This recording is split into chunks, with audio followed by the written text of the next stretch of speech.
Good morning, church. Just wanted to check in to see how you're doing on this Wednesday.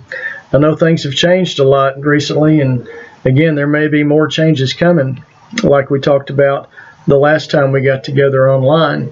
And, Paul's words in Philippians 4 are correct. Don't be anxious about anything, but in all things, present your requests to God. And with the changes, there may be some things that are going through your mind right now. I want you to take a look at this glass. Is this glass half empty or is this glass half full? Well, depending on your mindset right now, it may be half empty. And the things that you're focusing on in the empty part of this glass are very real right now. You're focused on your job, the uncertainty of your job. You're focused on the uncertainty of income. You're focused on the uncertainty of health, the uncertainty of school, and other things that we've come to be very dependent upon and to some degree even taken for granted. But I also want you to notice this glass is half full. And the fullness of our life is our family, our marriage, our relationships, our time together. And right now, in this time of crisis, we're having unprecedented times together. And you have an opportunity to work on your relationships, not only with your spouse and with your children and with God, but to focus on the things that are most important. You see, right now, it's very important that your glass be half full, that you not focus on what isn't in the glass of your life, but focus on what is in the glass of your life. Paul writes these words in Romans chapter 8, verses 26 to 28. He says, the Spirit helps us in our weakness.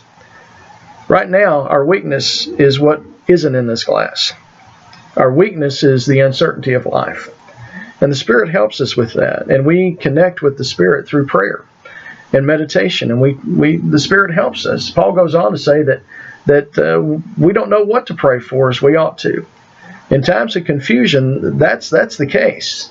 Many of us right now are dealing with things that we've never dealt with before. Our friends and neighbors are dealing with things that they never thought they would have to deal with in a 21st century culture. And so Paul tells us that the Spirit intercedes. He says the Spirit himself intercedes for us when we don't know what to pray for, with groanings too deep for words. What's going on in your life right now may be too deep for you to understand. It may be too deep for you to express in words. And Paul says that the Spirit intercedes and takes those groanings, those concerns, those things that we're worried about, and he shares those with the Father. Paul says, and he who searches hearts knows what is the mind of the Spirit. The Father searches hearts. The Father knows the mind of the Spirit. The Father and the Spirit communicate with one another those things that are on your heart that the Spirit takes to him. And Paul says, because the Spirit intercedes for the saints according to the will of God. It's God's will that the Spirit intercede in your life right now, to take those things that you don't understand, to take those things that you are concerned about, to take those things that worry you so much right now, and to lay them at the feet of the Father. And notice what Paul says next. He says, and we know that for those who love God, all things work together for the good, for those who are called according to his purpose. Now that may be hard for you to understand right now.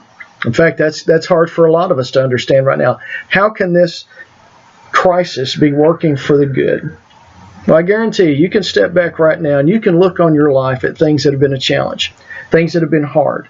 And you can look at those things, even as hard as they were, and know and understand from this perspective, from the other side, that those things worked for the good in your life. You learned something from it. You gained something from it.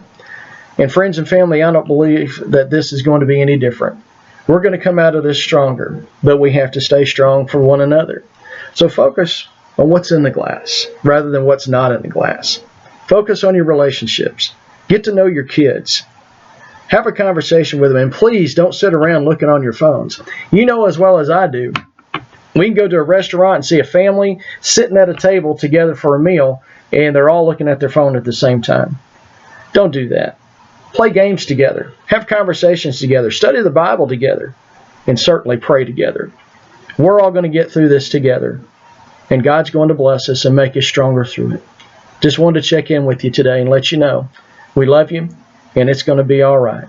God bless you.